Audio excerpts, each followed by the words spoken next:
Bonjour à tous et à toutes et bienvenue à un nouvel épisode d'A priori, l'émission et balado des étudiants et étudiantes en affaires publiques, en affaires publiques et relations internationales de l'Université Laval. Vous êtes sur les ondes de Chiz. Donc, lors du dernier épisode, j'ai été accompagnée de Jérémy. Puis ensemble, on a discuté du discours de la crise de la masculinité. Je vous invite donc à aller écouter cet épisode dès que vous avez le moment pour en apprendre vraiment plus sur cet enjeu de la société qui se présente en ce moment dans la société. Aujourd'hui, je suis accompagnée de Chloé et de Annie qui vont nous dire concrètement à quoi ça sert le BIAPRI. C'est une question qu'on se pose beaucoup quand on est étudiant au BIAPRI. Donc, bienvenue Chloé et Annie. Comment ça va? Ça va très bien, merci. Merci. Donc, avant que vous nous répondiez c'est quoi qu'on peut faire au BIAPRI, à quoi ça sert, j'aimerais ça juste que vous présentiez. Vous êtes qui? Pourquoi vous venez au podcast aujourd'hui? Oui, ben je vais commencer par me présenter. Moi, c'est Chloé Tourigny. Je suis étudiante au BIAPRI en 2e année.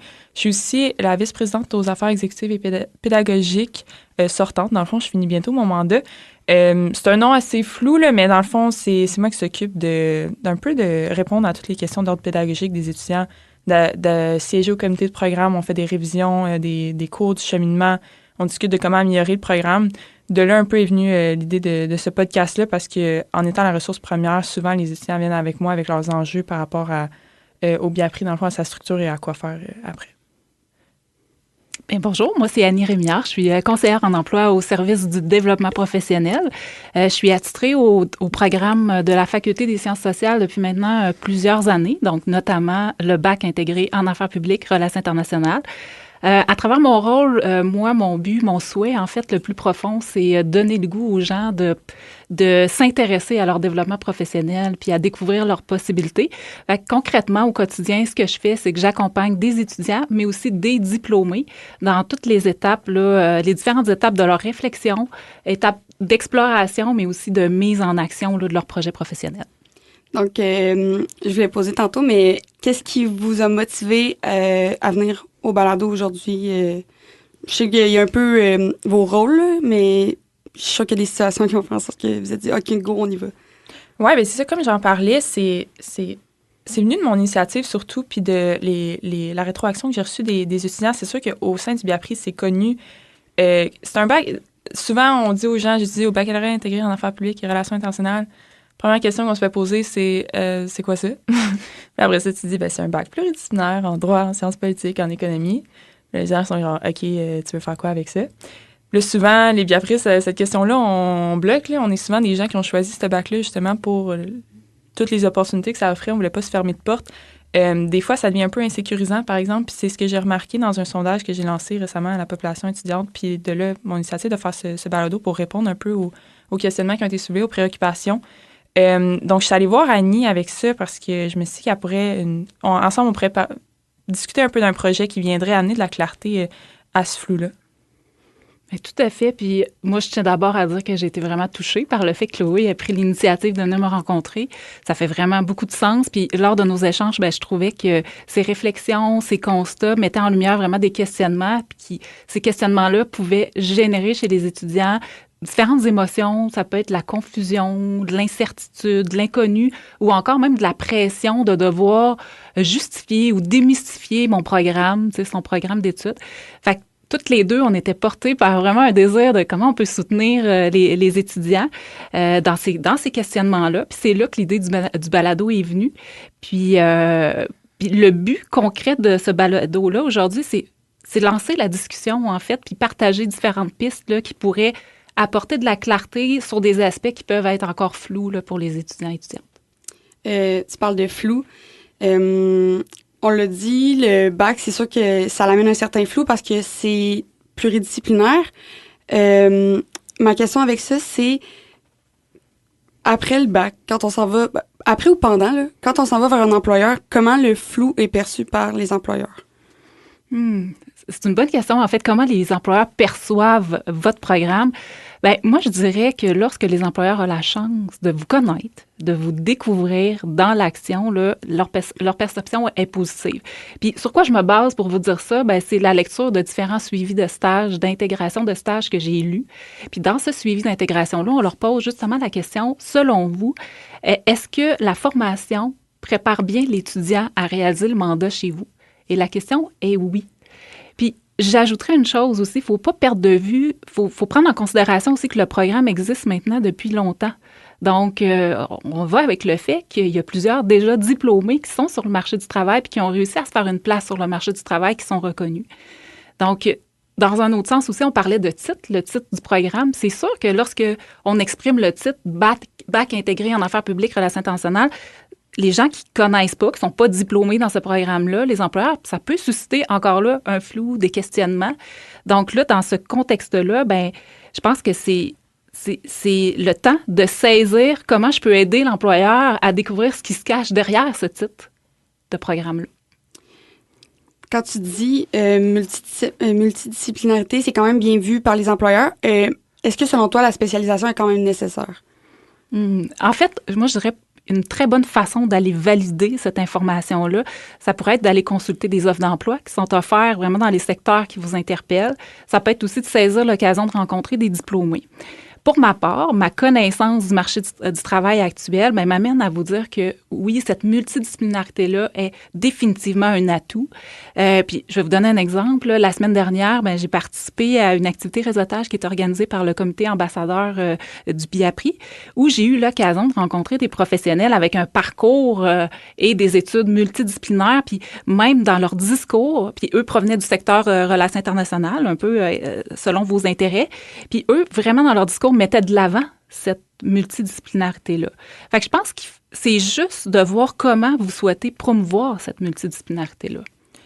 Je pense que c'est ça, comme tu dis, Annie, il y a clairement la multidisciplinarité, c'est bon, puis ça peut être un atout, mais je pense que c'est surtout comment nous, on peut mettre de l'avant cette multidisciplinarité-là, puis comment on peut éclaircir le flou pour les employeurs. Fait qu'il faudrait un peu retourner la question de comment les employeurs perçoivent le programme à comment moi, je suis capable de leur faire percevoir mon programme.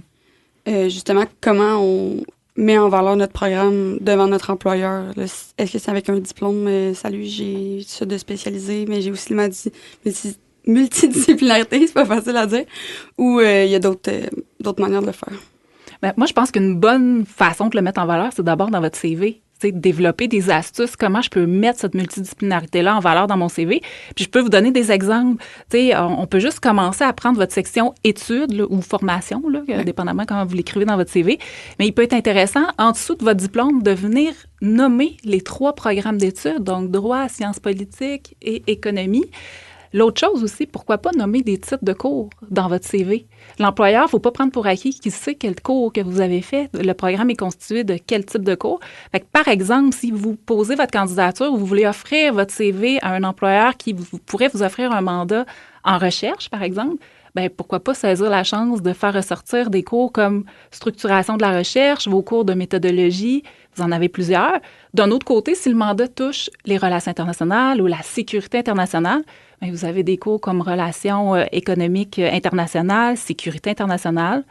Puis là, je vais en dire un troisième, l'axe plus communication. Bien, certains ont suivi des cours, les cours de communication et médiation politique, marketing et stratégie et politique appliquée. Fait que ça, c'est comme des exemples. Pourquoi pas mettre en valeur votre parcours là, académique? Puis tu parles de cours, mais je discutais hier avec une collègue de notre association étudiante, Léonie Blackburn, qui est notre présidente. Présentement, elle est en 3e année, elle est en train de faire le projet d'intégration. Puis c'est un gros projet, c'est un gros travail de recherche. Puis ils ont reçu la rétroaction des enseignants. Et la rétroaction, c'était, vous pourriez carrément publier ce projet-là. Que ça soit un projet qui est publié dans une revue académique ou pas, je pense que ça peut être pertinent, même si c'est pas directement un cours, mais qu'est-ce que j'ai fait dans mon cours qui m'a donné des acquis, des connaissances dans un domaine pertinent à l'emploi. Si, par exemple, moi, je pense dans un des premiers cours du BIAPRI, Institution internationale, j'ai fait un gros travail sur l'OTAN puis l'adhésion de la Suède puis la Finlande, ça me donne une expertise sur l'OTAN avec la recherche que j'ai faite à travers ça, parce que souvent, c'est ça, les cours de sciences politiques, c'est de la recherche qu'on fait au sein du cours. Oui. Puis je pense que ça peut être bon de mettre ça de l'avant. C'est un peu une spécificité au Biapri qu'il faut vraiment détailler ce qu'on fait, mais une fois que c'est fait, on est capable de convaincre les employeurs. Oui, puis même vous, en faisant cet exercice-là, vous mettez en valeur, vous reconnaissez ce que vous avez acquis, vous lui donnez de l'importance. Puis ces travaux d'équipe-là, on pourrait même les mettre dans la section expérience pertinente. Okay. On n'est pas obligé de se créer une autre section nécessairement, là. Fait que ça, c'est comme des petits trucs. Puis pour avoir d'autres idées, là, n'hésitez pas à prendre rendez-vous avec moi. Ça, c'est un des services que je vous offre, de réviser CV, vous aider à rédiger votre lettre de présentation également. Fait que là, on a parlé du CV, mais je pense aussi que c'est important de vous préparer aussi à en parler en entrevue, que ce soit dans des activités réseautage ou dans des parties de famille, quand on vous pose la question, vous allez faire quoi avec ça? Parler de notre programme, moi, je suis curieuse de le savoir. Ben, Annie, tu peux peut-être nous donner des trucs aussi, mais comment t'en as parlé, toi, à tes parents de ton programme? Comment t'en parles, puis tu le présentes à ta famille ou tes amis? Je sais que c'est pas facile, mais moi-même, je le vis encore à ma 2e année. La question qui tue. Mais, ouais, ben, dans le fond, si je peux donner une anecdote, moi, j'ai fait 2 portes ouvertes à date dans le cadre de mon mandat de VP aux affaires pédagogiques. Puis, je crois que la rétroaction, parce que souvent, aux portes ouvertes, on a affaire à des parents un peu dubitatifs qui voient leur enfant aller faire ça. Leur première question qu'ils posent, c'est « OK, mais ils peuvent faire quoi avec ça? » Genre. Puis, il faut vraiment convaincre les parents, je pense, d'abord, pour qu'ensuite, les étudiantes aient la confiance d'appliquer au programme. Mais je pense... La première affaire qui est importante, c'est d'être convaincu soi-même que ton programme a de la valeur puis que tu peux faire quelque chose avec ça. Parce que moi, je sais que j'en suis convaincue puis c'est un peu ma passion, mon programme. Je pense que ça apparaît quand j'en parle. Puis j'ai dû un peu me dire avant les portes ouvertes que j'allais parler du programme. Puis c'est en vérifiant tout ça, tout ce qu'on peut faire au programme que j'ai réalisé, on peut en faire beaucoup. Puis, mettons, je parlais surtout des implications qu'on peut faire. Il y en a plusieurs, puis du fait qu'on a les trois pas domaines, mais les 3 disciplines, exactement, ça nous amène une lunette de plus dans toutes les... Mettons, je dis, on peut participer au jeu de la science politique, mais oui, les étudiants et étudiantes en sciences politiques peuvent aussi participer à ces jeux-là, évidemment, puis même d'autres, des étudiants et étudiantes en droit, peu importe. Mais je pense à mon expérience personnelle. J'ai participé au jeu de la science politique, puis j'étais dans l'épreuve de négociation. Puis la trame factuelle, si on veut, de la simulation, c'était un développement sur la Côte-Nord. Puis j'étais la partie du gouvernement du Québec. Puis il fallait un peu trouver des arguments pour développer une zone innovante sur la Côte-Nord. Puis moi, je venais d'avoir cette session-là, un cours sur l'économie du Québec, puis sur le développement régional, puis les zones innovantes, ben, pas nécessairement les zones innovantes, mais les avantages comparatifs du Québec, etc. Donc, c'était super pertinent. Puis mon collègue qui était en sciences politiques, super bon orateur et tout, on avait chacun nos forces et nos faiblesses, mais j'ai pu amener un peu cette perspective-là économique que mon collègue n'a pas pu. Puis ça, c'est quelque chose que, justement, je partageais aux portes ouvertes. Puis aussi... Je pense une autre force de notre bac que j'ai été capable de divulguer, c'est les liens qu'on est capable de faire entre les cours puis entre les disciplines. J'en ai parlé un peu au sein des jeux de la science politique, mais par exemple, à notre première session, on fait un cours d'institutions internationales, puis la session suivante, on fait un cours de droit international public général, puis on voit vraiment les liens entre les institutions qu'on a vues en INSTI, de son petit nom au sein du Biapri, puis ensuite en droit international public général, puis on voit un peu que pour les étudiants en droit, étudiantes en droit, parfois, c'est pas une des connaissances acquises, puis il faut revenir là-dessus, mais pour nous, c'est clair l'aspect politique. Puis ensuite, on vient ajouter l'élément de droit, comme par exemple, il y a un peu une définition différente d'un traité sous une perspective d'un politologue puis sous une perspective d'un juriste. Donc, c'est intéressant de voir ces différentes visions-là, puis de les comparer, puis d'être capable de nous d'avoir toutes ces perspectives, toutes ces lentilles-là, c'est de voir le monde des relations internationales, des affaires publiques de manière différente. Puis, je pense que c'est vraiment ça que j'étais capable de mettre l'avant au sein de mon programme. Puis, je pense que c'est une espèce de spiel que je pourrais avoir devant un employeur aussi pour dire, je suis capable d'analyser des situations sous différents angles. C'est vraiment une des forces de notre programme. Puis, une fois que tu en es convaincu toi-même, tu peux convaincre les autres. Ouais, je comprends vraiment ce que tu dis. Là. Moi, ça me fait penser, j'ai un cours en ce moment, Relations économiques Canada-États-Unis, puis j'ai un cours de droit international économique. Puis souvent, je suis capable de faire des liens, là, parce que dans mon cours de relations économiques, il y a de la politique là-dedans, c'est principalement économique, mais après ça, j'arrive en droit, puis je connais déjà la matière, c'est juste que là, je comprends tous les termes juridiques qui s'appliquent, puis ça va encore plus en profondeur que si j'avais juste fait mon cours d'économie. Tu sais, tu parles de mettre l'avant le programme dans tes cours, mais je pense aussi, on en a beaucoup présenté au balado dans nos derniers épisodes, mais une manière aussi de mettre le programme de l'avant, je pense, c'est aussi les implications. Là, tu as parlé des jeux de la science politique, mais tu sais, il y a des simulations qui nous permettent d'observer puis d'apprendre sur le processus plus diplomatique. Donc, je pense aussi que les implications, ça vient jouer beaucoup dans comment on met le programme vers comment on met notre programme de l'avant, là. Ouais. Ah, définitivement, là, vraiment. Puis c'est reconnu par les employeurs, autant à travers votre CV. Vous parlez des jeux de la science politique, là. Ça aussi, c'est un autre élément que je mettrais dans l'expérience pertinente dans le CV. Puis vraiment, puis l'idée de s'impliquer, de choisir de vivre des expériences pratiques, ça vous permet aussi peut-être même de découvrir des secteurs auxquels vous n'avez pas pensé, de vous découvrir des forces que vous ne pensiez pas que vous aviez, puis même encore là, l'occasion de renforcer là, des compétences qui sont vraiment recherchées sur le marché du travail. Moi qui regarde souvent les offres d'emploi, moi je vous le dis, là, les employeurs recherchent beaucoup des compétences, notamment en gestion de projet, en communication.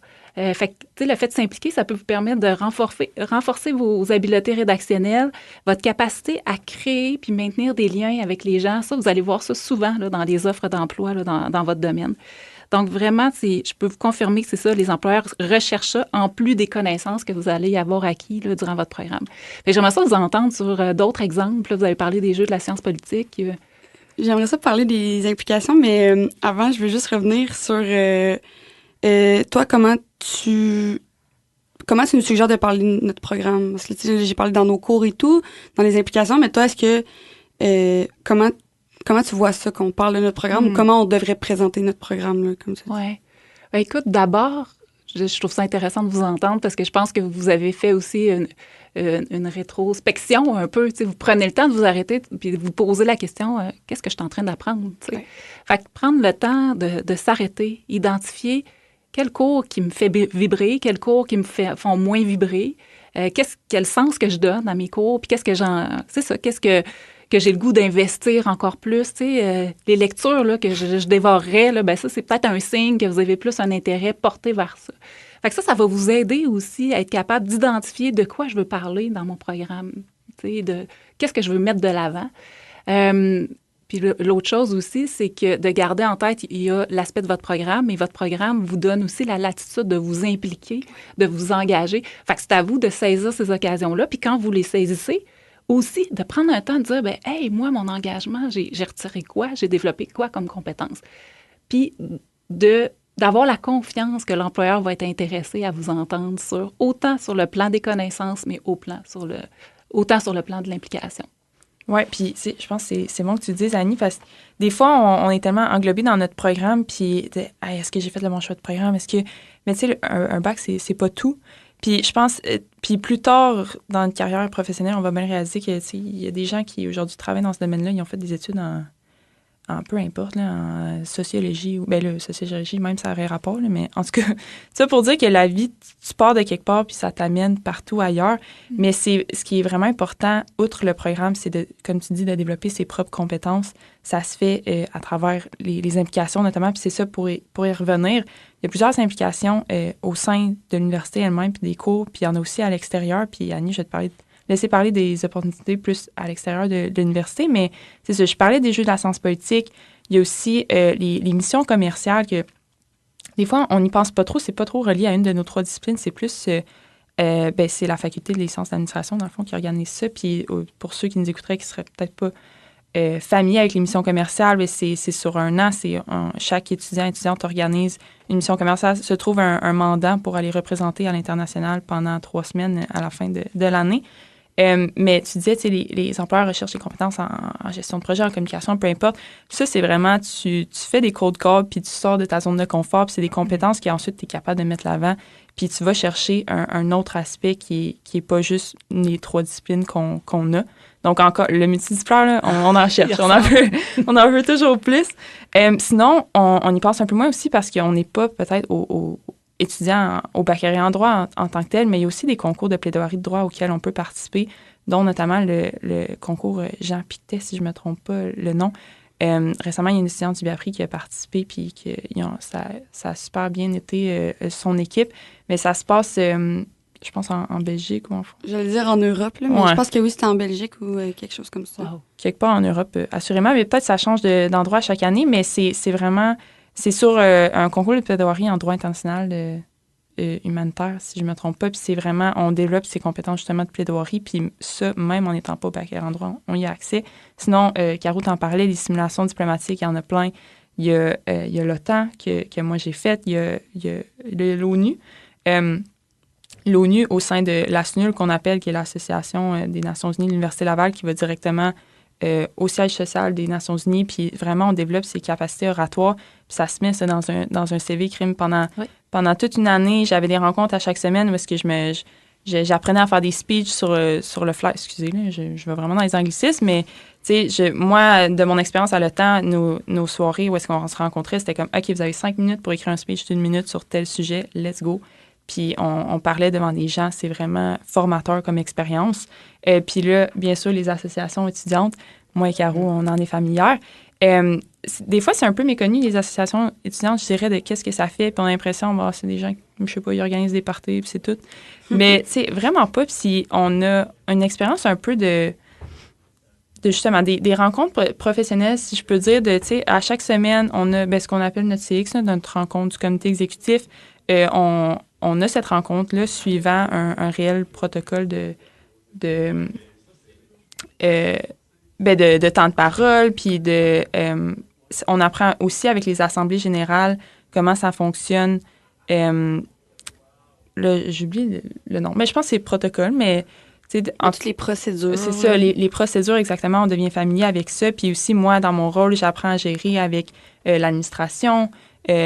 Donc, super formateur aussi. Puis là, Caro, je ne sais pas si tu veux parler aussi de ta propre expérience au sein de la sauce que tu as trouvé que tu as développé comme compétence. Ben, moi, j'ai trouvé ça vraiment formateur sur plusieurs plans. Là. Déjà là, le travail d'équipe. Je me considérais quand même bonne en travail d'équipe, mais ça m'a ouvert les yeux sur certains aspects que des fois, tu sais, t'as une vision de quelque chose, puis tu penses que ton équipe pas la même. Puis moi, ça m'a vraiment formé de travail d'équipe beaucoup. C'est sûr. Il y a aussi le point communication. Tu veux pas, moi, je suis aux communications. Fait tu sais, j'ai tout le temps été quelqu'un qui était comme assez organisé, puis qui voulait, tu sais, je vais dire à tendance perfectionniste des fois, là. Mais, tu sais, de comme avoir encore plus de rigueur, puis OK, là, tu sais, moi, j'ai un message à donner, puis je l'envoie à comme 200 personnes. Faut que ce soit comme il faut que l'information soit là, faut pas que, tu sais, si je suis en train de dire qu'il y a telle conférence super importante, mais que finalement, je me trompe dans la date, tu sais, ça marche pas. Fait que ça, c'est sûr que ça m'a beaucoup, ça m'a permis de beaucoup développer, puis ça m'a permis aussi de faire des liens aussi avec mon bac, veux pas, parce que, tu sais, si tu vises les relations internationales comme but ultime, la communication, t'en as besoin, là, c'est sûr. Travail d'équipe aussi, tu sais, que tu travailles dans un ministère, que tu travailles, peu importe, le travail d'équipe, c'est super important aussi. Puis, juste être capable aussi d'utiliser différents outils. Tu sais, là, on est sur un balado, puis ça me permet de m'exprimer sur une plateforme différente que par courriel. Je suis capable d'écrire des courriels professionnels et tout. Ça, c'est un atout qui m'est demandé dans mon emploi que j'ai présentement. Fait que ça m'a beaucoup formé de ce niveau-là aussi. Puis, cet aspect de rétrospection-là, faut le faire quand on fait notre rapport d'implication. Fait que ça te permet aussi de prendre le temps de réfléchir. Qu'est-ce que j'ai fait dans mon mandat qui me permet de faire un lien avec mon bac sans nécessairement être mon bac. Puis, veux pas, le bac il est très, très théorique. Fait que j'ai beaucoup aimé de pouvoir avoir une expérience professionnelle au sein de mon bac qui n'était pas nécessairement de l'économie, de la politique ou... ben quoi que des fois, dans l'examen, ça peut être de la politique quand tu négocies avec tes collègues. Là. Mais non, j'ai vraiment beaucoup apprécié ça puis ça m'a vraiment beaucoup formé à ce niveau-là. Oui. Puis, tu sais, tu parles de la reconnaissance de l'implication. C'est ça, on peut faire reconnaître toutes ces expériences-là desquelles j'ai parlé, la plupart pour 3 crédits. Mais il faut faire le rapport comme tu fais. Fait que vraiment, on peut se questionner nous-mêmes sur les compétences qu'on a eues, puis ensuite... une occasion de bilan, là, tu sais, de faire le point, là. Puis aussi, en restant à l'assaut, on parlait d'un peu de compétences de gestion de projet, mais c'est aussi une expérience, une opportunité de développer des compétences en gestion de personnel. Oui, beaucoup. Et je pense à Florence, qui est notre vice-présidente aux affaires internes. Elle gère 4 comités, puis elle doit nous rapporter leurs activités, puis c'est souvent leur donner des deadlines, super formateur aussi. Puis Léonie, qui est notre présidente, nous gère nous, dans le fond. Puis comment, tu sais, balancer d'être amis, mais aussi de quand même que les choses doivent être faites, puis elles doivent être faites correctement. Donc, super formateur sur cet aspect-là aussi. Non, vraiment. Ouais, je le recommande, là. Puis, justement, on est en processus de transition avec l'exec, puis c'est vraiment une super belle implication. Puis, souvent, ça fait peur. Tu sais, oui, faut que tu fasses la step de comme, OK, go, moi, je m'en vais, je porte ma candidature. C'est pas tout le temps facile, tu sais, moi, je le cacherai pas. Tu sais, c'est comme quand tu travailles dans n'importe quel emploi. T'as des hauts, t'as des bas. Ça te challenge. Des fois, t'es comme, voyons, pourquoi je fais ça? Des fois, t'es comme, oh my God, c'est la job la plus cool au monde. Mais tu le fais, puis après ça, tu te dis que tu le fais pour une raison. Puis quand t'es capable de faire des liens avec ton bac, moi, je trouve ça encore plus génial. Puis c'est pour ça que je le recommande à 100%. Sur ça, on va faire une courte pause. Puis pour ceux qui nous écoutent, on vous réveille bientôt à priori sur les ondes de Chiz 94.3.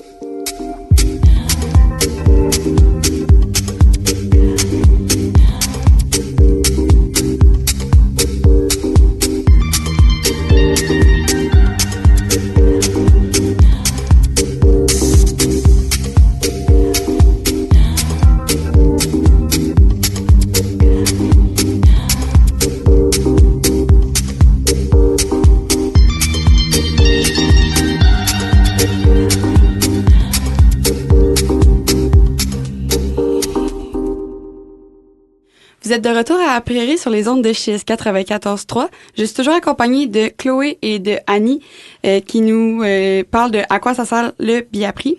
Avant la pause, on parlait plus par contre de démystifier le biapri, puis on faisait plus la promotion de c'est quoi le biapri, le fait que c'est un bac multidisciplinaire qui nous permet de développer plusieurs compétences professionnelles malgré le fait que c'est un bac très théorique parce qu'il y a plusieurs implications qui nous sont proposées puis ben parce que ça nous forme en tant qu'étudiant et étudiante, puis en tant que citoyen, si je peux le dire. Est-ce qu'il y avait autre chose que vous vouliez ajouter avant qu'on passe à plus à quoi ça sert le biapri? Oui, bien c'est ça. Ben, on parlait de compétences développées et tout. Puis pour aller plus vers le professionnel, je sais que toi, Caro, t'es auxiliaire. Ouais. Je me demandais si tu trouves que c'est une expérience pertinente justement à développer. Moi, en plus, auxiliaire, tu sais, je savais que ça existait parce que, tu sais, avant, il y avait Marcus qui était ancien étudiant au bac, qui était auxiliaire pour le cours d'administration publique et politique publique, qui est le cours pour lequel je suis auxiliaire en ce moment. Puis j'avais aussi Charlotte, l'ancienne vice-présidente aux communications, qui, elle, était auxiliaire pour relations internationales et défis de la mondialisation. Là, il faut juste que je démystifie. Il y a comme 2 types d'auxiliaires. Tu as auxiliaire de premier cycle, qui est ce que moi je fais en ce moment, puis auxiliaire de deuxième cycle, qui est plus ceux qui vont faire la correction et la correction souvent. Moi, je suis auxiliaire de premier cycle, ça veut dire que je suis tutrice, là, on appelle ça de même.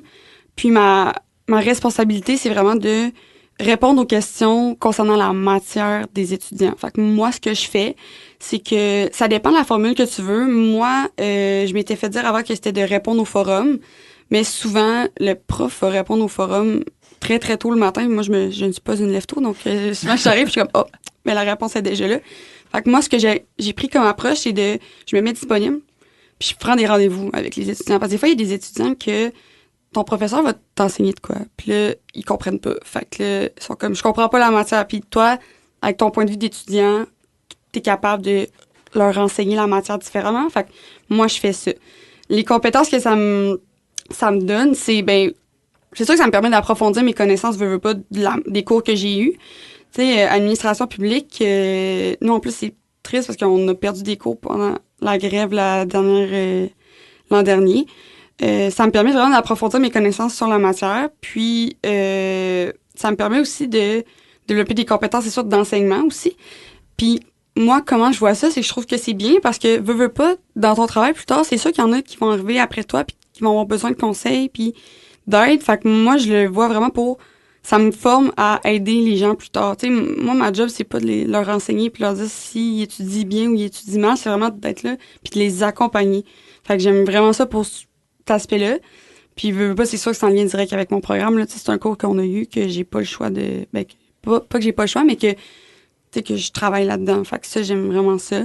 Puis aussi que c'est quand même flexible. Là. Moi, tu sais, oui, j'ai un emploi, mais en ce moment, je coordonne mon emploi pour garder cette implication-là parce que ça me permet vraiment de me développer en tant que personne aussi, de faire ce poste-là. Aussi, je viens d'y penser, ce qui est possibilité d'avancement, c'est que, tu sais, là, en ce moment, je suis au bac. Si jamais je m'en vais à la maîtrise, puis, tu sais, là, ça fait deux sessions que je le fais. Le but, c'est de me garder pour que je puisse, après ça, transiter vers auxiliaire de deuxième cycle. Fait que ça, je trouve ça aussi que c'est une belle opportunité. Je sais pas si je vais me rendre là encore. Tu sais, moi, j'essaie d'y aller au jour le jour. Mais, tu sais, ça aussi, j'étais comme, hey, c'est normalement une belle opportunité d'avancement. Tu sais, après ça, tout dépendant. C'est sûr que, tu sais, affaires publiques, ben, pas affaires publiques, mais politique publique, c'est pas tant mon domaine dans lequel je veux aller vers la maîtrise. Mais, tu sais, si je veux vraiment aller là, ben, tu sais, il y a possibilité d'avoir des directeurs de maîtrise et tout. Donc, auxiliaire d'enseignement, moi, je me suis fait approcher par courriel. Des fois, ils l'annoncent aussi là, dans les courriels, justement, du SDP. S'il y a un poste d'auxiliaire qui vous tente, moi, je vous dis, faites-le. C'est pas demandant en tant que tel, mais c'est vraiment une belle implication, là. Puis, et c'est ça, on a parlé beaucoup des implications au sein ou dans les cours, tu sais, plus pédagogiques, mais je me demandais, Annie, tu as beaucoup affaire à des étudiants qui cherchent des stages, des trucs comme ça. Peux-tu nous parler d'autres trucs qu'on peut faire pour augmenter notre CV à l'extérieur de l'Uni? Oui, en fait, je trouve ça intéressant. On est en train de mettre en lumière les implications à l'intérieur du campus, mais aussi à l'extérieur du campus. Il y a aussi d'autres avenues. Il y a plusieurs étudiants et étudiantes qui vont choisir de travailler, occuper un emploi étudiant dans la fonction publique, que ce soit la fonction publique du Québec, fonction publique du Canada. Ça peut être dans la ville, dans une ville, pour une ville. Ça peut être pour une municipalité. Ça pourrait être pour une chambre de commerce, par exemple, aussi. Fait que c'est des exemples, tu sais, d'emplois comme ça. Il y a les fameux stages que vous connaissez. Ouais. Donc, la plupart d'entre vous connaissez beaucoup le programme PAGE. Il existe plein d'autres possibilités. Je vais vous en donner là, quelques exemples. En fait, il y a des étudiants qui peuvent faire des stages au niveau des ambassades. Même au bac? Même au bac. Ah. Oui. Puis d'ailleurs, souvent, les gens qui s'intéressent au secteur des ambassades, bien, ils disent, il n'y a pas d'offres affichées, tu sais, on les voit pas tout le temps. Bien, parce que ce secteur-là, que ce soit les ambassades, les consulats, les délégations, ça peut être aussi par approche aussi. Donc, c'est pas parce que vous voyez pas d'offres qu'il y a pas de possibilité. C'est aussi à vous d'en créer puis d'aller vers les milieux. Tu sais, je prends exemple le Consulat général de France à Québec, prennent des stagiaires. La délégation du Québec à Mexico aussi a déjà affiché, publié des offres de stage chez nous, prennent des stagiaires. Il y a des partis politiques, des organismes communautaires aussi, on pense pas, mais tu sais, à vocation pour sensibiliser, promouvoir tout le volet communication, mais aussi le volet affaires publiques aussi, donc qui peut être très intéressant dans le secteur communautaire. Là, on a parlé d'emploi étudiant, stage, implication sur le campus, mais il y a aussi du bénévolat, des engagements sociaux aussi qui peuvent vraiment être intéressants. Par exemple, siéger sur un conseil d'administration. Quoi de mieux de comprendre la gouvernance, toute l'administration. Et juste avant le podcast, je suis allée faire un petit tour dans la section engagements sociaux qui est affichée sur notre site. Puis j'ai vu un beau post qui s'appelait « Ambassadeur d'une campagne de lancement ». Donc là, vraiment encore là, l'opportunité de développer des compétences en communication. Quand je vous disais que sur des offres d'emploi, là, je lisais souvent être en mesure de créer et maintenir des relations là, avec les gens. Ben, le poste d'ambassadeur, c'était beaucoup ça.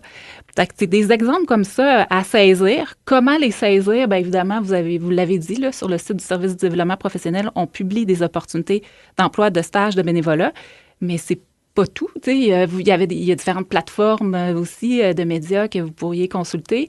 Je pense entre autres à LinkedIn. Justement, dans le 5 à 7, en fait, du comité ambassadeur, les gens qui étaient là, ils disaient, bien, tout ce qui est ambassade, délégation, bien, connectez-vous sur LinkedIn, vous allez voir passer les opportunités. Donc ça, c'est peut-être à retenir. Cela dit, il y a 2 façons de trouver ces opportunités-là. Il y a l'affichage, donc l'occasion est publiée, tout le monde la voit, donc on peut la saisir. Mais il y a aussi, vous, prendre l'initiative d'aller offrir vos services et dire, « Eh bien, moi, ça m'intéresse », au risque de se faire dire non, mais au moins, il y a déjà un contact, une relation, puis c'est peut-être pas cette année, mais hey, reviens-moi dans la prochaine session, peut-être que oui. C'est pas facile, là, LinkedIn. Moi, je l'ai fait, là. Il y avait 2 entreprises qui m'intéressaient, je les ai écrits, puis c'était pas facile, mais ça l'a porté fruit, puis, tu sais, au final, je travaille pas là, mais, tu sais, il y avait quand même des possibilités d'avancement et tout, puis ça m'a vraiment formé, mais c'est pas facile. Non, faut le faire, par contre. Oser, ça prend de l'audace, du courage, effectivement. Faut le faire. Puis on le fait parce qu'on a envie de créer ce lien-là, là. Puis, je pense, c'est intéressant qu'on parle d'autres stages parce que c'est ça, on parle souvent du stage de page, puis c'est un stage incroyable, je le recommande, je l'ai fait moi-même. Je ne discrédite pas du tout le stage, il est incroyable. Mais le stage de page, il est directement inclus dans notre choix de cours. On le voit, c'est très facile de se dire « Ah, j'y ai accès ». Tandis que d'autres stages, mais c'est un peu juste la case stage lié ou emploi lié. Emploi axé sur la carrière. Oui, quelque chose comme ça. C'est un onglet stage aussi. Oui, il y a aussi un onglet stage. Puis, mais en tout cas, c'est un peu flou. C'est sûr qu'il faut aller creuser, il faut avoir de l'initiative, mais c'est pas parce que c'est pas le baccalauréat intégré en affaires publiques et relations internationales coop qu'on peut pas faire des stages qui vont être crédités dans notre parcours. Puis c'est ça, même s'il manque le titre de coop, parfois je pense que c'est un peu méconnu le fait que c'est possible d'aller chercher d'autres stages et de les faire créditer au Biafri. Même des emplois étudiants aussi, là. Oui, aussi. Il y en a beaucoup qui travaillent dans les ministères pendant l'année à temps partiel, pendant l'été à temps plein, ça peut Tout aussi être crédité. Mais tu sais, on parle de délégation et tout, que ce soit en dehors ou dans l'Uni, je pense que c'est important quand on veut aller chercher des compétences, quand on veut faire des stages et d'autres expériences, c'est pas tant le où, mais le pourquoi qu'on le fait, que je pense qu'il est important de qu'est-ce que j'en retire, qu'est-ce que je vais aller chercher comme compétences. Puis, par rapport à ça, moi, j'ai eu une discussion, avant même de choisir mon bac, j'ai eu une discussion avec une déléguée générale du Québec aux États-Unis. J'ai demandé un peu, parce que j'hésitais entre 2 programmes, bref. Puis, je demandais, mettons que je me présente VP, voyons, comment ça s'appelle, VP première? Ouais. VP à la représentation des premières années, ça paraît-tu bien sur un CV, genre? Puis, sa conclusion, c'était un peu, oui, mais si tu avais un intérêt pour le faire, c'est pourquoi tu l'as fait? Est-ce que tu avais un intérêt pour ça? Ça t'apporte quoi? Ça t'apporte quoi? Oui, pas juste le fait de, j'étais, tu sais, j'avais tel poste dans tel exec. Puis, elle m'a aussi donné une comparaison pour elle entre quelqu'un qui appliquait pour travailler au sein de la délégation, qui avait, je sais pas, travaillé 3 ans dans une quincaillerie, puis à chaque année, montait un peu dans les stades, puis développait des réelles compétences au sein de ces quincailleries-là, même si c'était pas relié aux relations internationales, contre quelqu'un qui peut-être avait servi des verres d'eau à l'ambassade de Norvège, genre, ben même s'il y a le nom ambassade de Norvège, quelles compétences est allé rechercher là? Je pense que c'est plus ça qu'il faut se demander. Puis il ne faut pas s'arrêter à juste chercher des opportunités dans les ambassades, des consulats, si c'est ça qu'on recherche plus tard, parce que ces compétences-là importantes, tu peux aller les chercher ailleurs où est-ce que tu vas réellement travailler puis aller chercher les compétences plutôt que seulement le nom à mettre sur le CV. Tellement. Moi, je renchérirais en disant là, que c'est le sens que tu donnes à ton expérience. Puis quand tu parles de ton expérience, c'est pas juste, tu fais pas sentir à l'autre que tu l'as fait juste pour cocher une case. Tu l'as fait parce que tu avais envie de retirer quelque chose, puis tu avais envie de développer soit des compétences. Puis il y a certaines expériences qu'on choisit de faire, même s'ils sont loin du secteur que je convoite, parce que je sais que je vais développer des compétences qui sont en lien, qui potentiellement pourraient être intéressantes dans mon secteur convoité. Ou d'un autre côté, on peut occuper un emploi qui, le mandat, les tâches, bof, ça fait en ce moment, mais je ne ferai pas ça toute ma vie. Mais à cause de ça, ça me permet de découvrir un secteur, un milieu qui m'intéresse, puis valider, voir si je suis dans la bonne voie. Fait que jumelé aux rencontres qu'on fait à travers ces implications-là, puis tout au long de votre parcours académique, puis ces expériences-là peuvent permettre de clarifier les choses puis de donner une direction à un parcours professionnel. Là. Mais parlant de clarifier, justement, j'ai vécu une anecdote dans le fond. C'est, là, 1 an à peu près, là, je commençais le bac. Là. Je pense que c'était au mois d'octobre. Là. Je commençais, puis j'avais aucune idée c'était quoi le bac encore, là, tu sais. OK. Puis j'ai juste dit, à un moment donné, je parlais dans mon ancien emploi, puis il dit à une personne, puis la personne, elle me dit, t'étudies en quoi? Je dis, Affaires publiques et relations internationales. Il dit, ah, OK. Puis là, il a comme eu des petites étoiles dans les yeux. Je me retourne à ma tâche. La personne, elle rentre comme 5 minutes après, elle dit, fallait que je te revoie. Je suis comme, OK. Il me donne sa carte, puis il me dit, écoute, il dit, moi, je travaille dans tel domaine. Ça se rapprochait beaucoup au Biapri, mais c'était pas le Biapri. Il dit, si tu veux un stage, appelle-moi. J'ai dit, hey, mais monsieur, je commence mon bac, là, je sais vraiment pas ce que je veux faire. Il dit, parfait, c'est le meilleur moment. Parce qu'il dit, on va t'engager comme stagiaire, tu peux faire 5 heures si tu veux, puis si t'aimes pas ça, ben c'est pas plus grave que ça, tu iras ailleurs après. Puis ça m'avait vraiment ouvert les yeux de comme, OK, il faut qu'on fasse le choix, puis il faut qu'on prenne, tu sais, la décision de, OK, je le fais. C'est pas facile, comme je dis, mais ça m'a marqué, là, encore aujourd'hui. Tu sais, là, j'ai une décision, une direction plus claire, là, où est-ce que je veux m'en aller. Mais je me rappelle, là, je rentrais au bac, je pense que ça faisait même pas 2 semaines que je commençais, puis tiens, un stage, mais monsieur, je sais même pas si j'ai les compétences. Il dit, mais il faut justement que tu les développes. Puis il dit, moi, c'est grâce à ça que je suis rendue où ce que je suis. Fait que si je peux faire ça pour toi, moi, ma job est faite. J'étais comme, Wow. Ouais. Mais je trouve ça intéressant aussi, tu dis, si je peux faire ça pour toi, ma job est faite. Parce que moi, dans mon parcours Biafri, j'ai rencontré plusieurs personnes qui donnent leur temps, puis ils font juste pour la prochaine génération, je dirais. Puis il faut aller chercher cette opportunité-là. Il ne faut pas avoir peur de se faire dire non, parce que souvent, les gens sont prêts à donner. Parce que quand ils étaient à notre position, il y a des gens qui ont donné pour eux. Puis si on est capable d'aller chercher cette opportunité-là, les gens sont bienveillants, puis ils veulent nous permettre de développer notre carrière, puis ensuite, on va le faire, tu sais, quand le temps viendra pour nous. Là, on parle de prendre des opportunités et tout.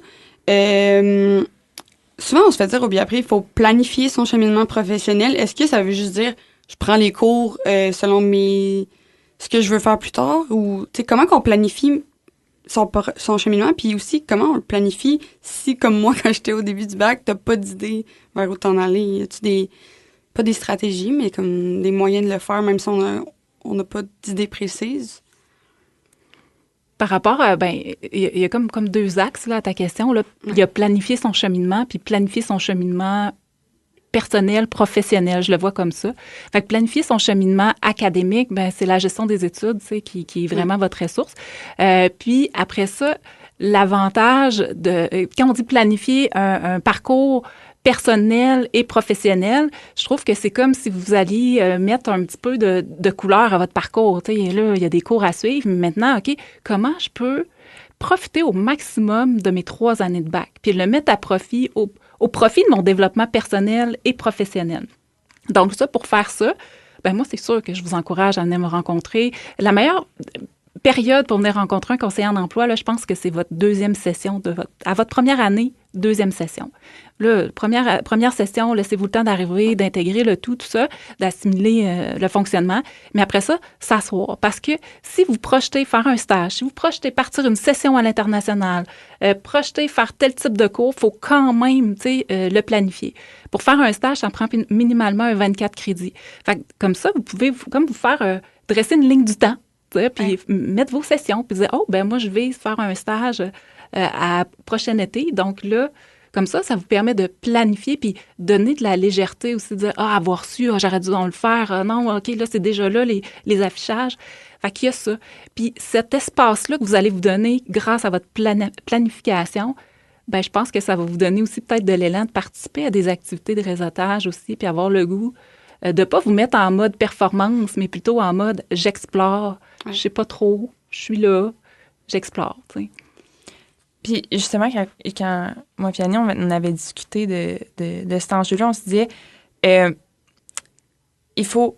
on se dit, tu sais, oui, il faut planifier, et je sais pas ce que je veux faire, mais si de prendre le temps justement de rencontrer quelqu'un comme Annie, puis de se poser des questions, prendre ces réflexions-là pour dire, peut-être pas nécessairement quel type d'emploi je cherche, puis précisément, mais vers quelle lignée je vais m'en aller. Puis une fois qu'on a une lignée, parce que c'est ça qui est insécurisant au Biapri, c'est qu'on n'a pas de lignée claire, mais on se compare aux étudiantes en droit. Après le droit, t'es avocat ou notaire, c'est assez simple. T'as pas tant le temps de te questionner. Oui, tu peux faire d'autres choses, évidemment. Mais au Biapri, c'est carrément... tu peux presque faire n'importe quoi. Puis des fois, on se dit, ben crime, est-ce que je peux rien faire si je peux faire n'importe quoi? Mais de juste se donner cette petite lignée-là, puis on peut y déroger. Mais ensuite, on se dit, OK, ben je veux m'en aller vers ça. Tu sais, moi, je pense, je vais aller en relation internationale. J'ai remarqué, dans des 5 à 7, j'ai de la misère un peu à aller voir le monde, puis de tu sais, me vendre et tout. Ça, c'est une capacité, une compétence que je sais qu'il faut que je développe. Ben, tu sais, je connais ma lignée. Maintenant, je connais les compétences que je veux développer en lien avec ça. Puis déjà, ça peut enlever un peu de ce flou-là. Là, je me dis, il est trop tard dans mon bac, justement. J'aurais peut-être dû avoir cette réflexion-là plus tôt. Mais avoir su, tu sais, je les aurais fait des missions commerciales parce que c'est de se challenger, de faire les cold calls, puis tu sais, aller chercher les compétences que je veux pour faire ce que je veux. Je pense que c'est ça important d'aller rencontrer Annie, d'aller rencontrer le SDP pour se faire cette réflexion-là. Puis, parce que moi, en tant que pédagogue, souvent, je vais dire aux étudiants et étudiantes, allez voir Christina, qui est notre agente à la gestion des études, pour planifier votre cheminement, vous assurer que tous vos cours rentrent ensemble, s'imbriquent. Ça, c'est vraiment parfait. Il faut le faire parce qu'on veut graduer dans les temps qu'on souhaite. Là. Mais aussi, aller voir Annie, puis après le bac, qu'est-ce qu'on fait? C'est tout aussi important, je pense. Puis les avantages de venir tôt, c'est des fois, si on arrive en 3e année de bac ou à la 2e année parce qu'on se questionne, je fais-tu la maîtrise ou pas, tout ça, ça peut causer un certain stress aussi. Fait que le fait de le faire en amont, bien, ça vous permet de se donner du temps d'explorer, de découvrir c'est quoi le marché. Puis ça, à cette... Ah, t'allais dire quelque chose? Ben, là, je pense que tu vas dans le mille avec ce que les étudiants et étudiantes au Biafri se font dire. Est-ce qu'il faut la maîtrise? La question qui tue, on a-t-il besoin d'une maîtrise ou on peut faire quelque chose directement après? À cette fameuse question, je vais répondre platement, ça dépend. Mais écoute, ça dépend du projet que tu convoites. Puis c'est là toute l'essence de venir en parler, de rencontrer des gens, discuter de ses idées, aller valider l'information, de regarder quand vous consultez des offres d'emploi, de ne pas attendre d'être en mode recherche d'emploi pour regarder les offres qui sont offertes aux diplômés pour voir, OK, c'est quoi les profils exigés? Et l'exige-tu, la fameuse maîtrise pour devenir conseillère aux affaires internationales? À la fonction publique du Québec, tu sais. Fait que ça, vous avez accès à cette information-là assez rapidement. Fait que de ne pas hésiter, tu sais, d'être curieuse, de planifier ce volet-là. Puis aussi, il y a un outil qui est vraiment génial sur notre site qui s'appelle le portrait du marché. Là, c'est un travail que je fais pour recenser quels sont les grands secteurs, où est-ce qu'on retrouve les biapris, qui sont les employeurs, à quoi ça ressemble des titres de poste, parce que souvent, on cherche du concret. Tu sais. Fait que ça, ce dossier-là et cette ressource-là est sur le site du service du développement professionnel, le portrait du marché. Puis, évidemment, venir me rencontrer pour échanger, parler un peu de vos idées. Puis, des fois, quand on a beau répéter « allez voir Annie », mais de dire aussi ça, parce que tu as accès à plein de ressources. Puis moi, ce qui m'a surpris, c'est que tu as des archives de toutes des offres d'emploi pertinentes au Biafri, parce qu'on se fait dire « regardez les offres d'emploi », mais si au moment que tu regardes, il n'y a pas une offre pour le poste que tu cherches, on peut aller voir Annie. Elle a toutes les archives, aussi avec les descriptions de postes, parce que tu sais, moi, je vais être diplomate. Ben là, c'est sûr, c'est un peu vague, mais qu'est-ce que ça fait concrètement? Souvent, on ne le sait pas. Puis de voir un affichage pour le poste qu'on convoite, de voir les listes de tâches qui ne sont pas juste assister à des meetings puis envoyer des courriels, ça peut être super... ça peut être clarifiant. Puis aussi, justement, c'est quoi que ça prend pour s'y rendre? Clairement. Puis une des ressources qu'on a, tu m'as fait penser, le répertoire d'employeurs qui se retrouve aussi sur notre site. Puis là, vous êtes en mesure de voir, en fait, ce qui est le fun, c'est que le système va reconnaître dans quel programme d'études vous êtes. Okay. Puis il va générer une liste d'employeurs pour lesquels les employeurs ont déjà soit antérieurement ou actuellement affiché des offres dans votre domaine. Fait que ça, c'est intéressant. Puis on parlait de diplomate, on peut parler, tu sais, le fameux titre de poste de conseiller, conseillère ou chargé de projet. Bien, ça fait quoi, ça? Tu sais, les chargés de projet, bien, il n'y a pas une entreprise qui a la même définition, les mêmes exigences. Fait que, tu sais, c'est pour ça, d'où l'importance d'aller un peu explorer, là. Moi, je suis curieuse, là, les employeurs, mettons, là, c'est ceux qui ressortent le plus, là, c'est quoi? As-tu des exemples? Ou... Oui, bien, en fait, moi, une des bonnes façons, parce que quand on affiche des emplois, les employeurs nous disent pas toujours qui ont recruté. Fait que j'ai pas la liste de qui a recruté. Mais au niveau des stages, je suis capable de voir, tu sais, un peu le profil des employeurs. Puis, évidemment, ce qui ressort, le secteur numéro 1, c'est la fonction publique, autant provinciale que fédérale. Après ça, bien, tout ce qui est organisme de coopération et de développement international. Il y a ce volet-là. Okay. Là, après ça, ben là, ça va dépendre de l'angle qu'on veut prendre puis de nos champs d'intérêt parce que, bon, moi, les diplômés que j'ai connus, il y en a qui sont présentement en communication.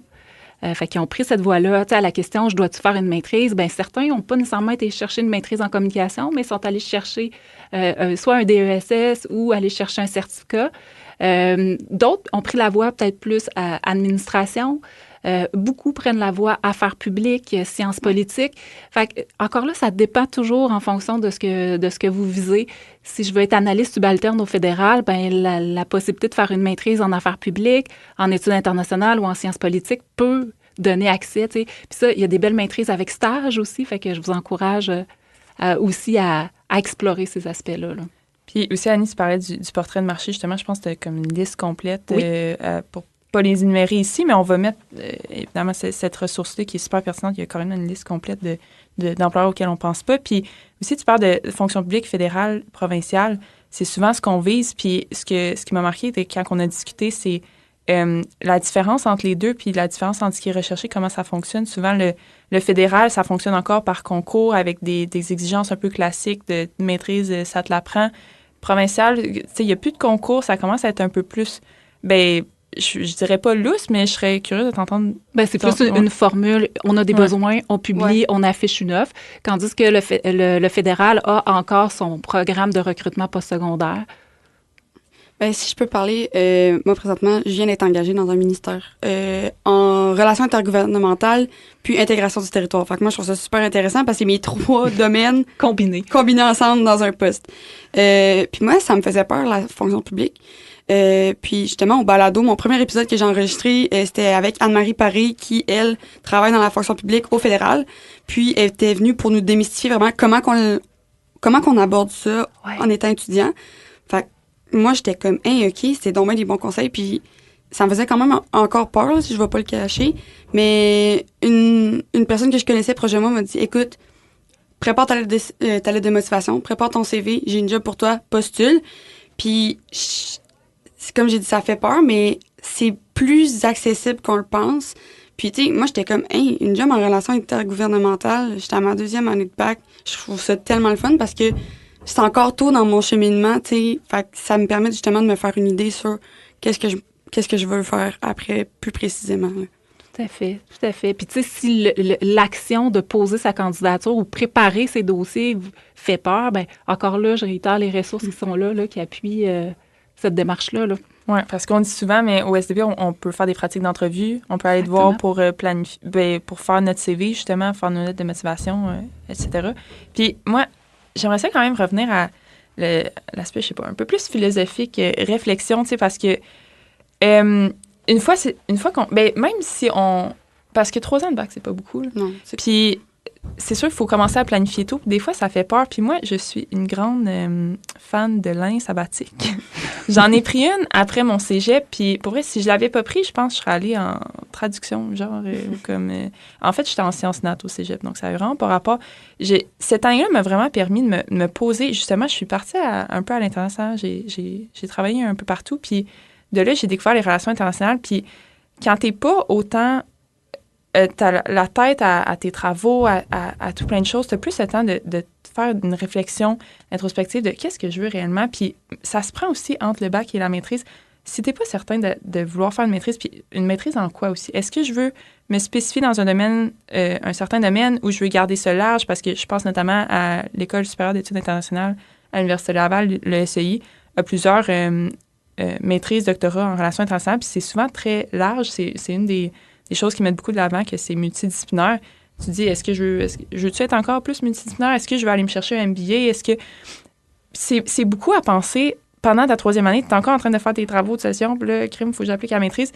Moi, je pense que je vais le prendre même. Je me fais enregistrer, on verra si je le fais vraiment. Mais je pense vraiment prendre ce temps-là entre le bac et la maîtrise pour justement, non seulement prendre le temps de réflexion, mais aussi aller chercher des compétences.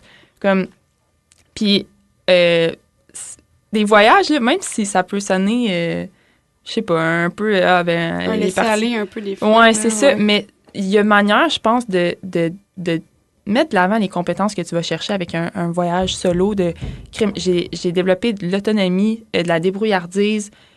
Si tu vas à l'étranger puis tu te cadres des jobs, c'est des compétences que tu vas chercher. C'est peut-être pas au gouvernement du Québec. Puis c'est sûr que c'est bon de commencer dans ces emplois-là pour avoir un pied dans la porte d'entrée. Mais ailleurs, je pense vraiment qu'il y a un avantage à prendre ce temps-là de réflexion. Puis, c'est ça, que ça soit même pas nécessairement pour voyager, là, mais on a longtemps dans la vie pour travailler, puis je pense pas qu'il y a de presse, puis je suis vraiment la plus grande fan, je pense, des années sabbatiques, puis je pense que c'est bon à y penser quand on a cette réflexion-là sur notre avenir. Je pense qu'il y a quelque chose qui a beaucoup ressorti là, dans l'épisode qu'on enregistre, c'est prendre le temps. Ouais. Il y a 3 disciplines, tu prends le temps d'analyser, puis de respirer, puis c'est pas la fin du monde, même si tu as beaucoup d'options qui s'offrent à toi. Tu prends le temps de planifier tes affaires, tu prends le temps de aller chercher des compétences. Je pense que c'est vraiment ça comme la leçon qu'on a à tirer du balado. Mais en concluant, est-ce que vous avez des choses que vous voulez, un message que vous voulez dire à ceux qui nous écoutent? Moi, si je peux commencer, mon dernier message, ça serait un peu de relativiser. Parce que comme je disais plus tôt, le bac, c'est pas tout. Puis on peut commencer, surtout dans notre domaine, tu sais, c'est peut-être pas comme un baccalauréat en médecine où est-ce que tu sais que tu t'en vas en médecine.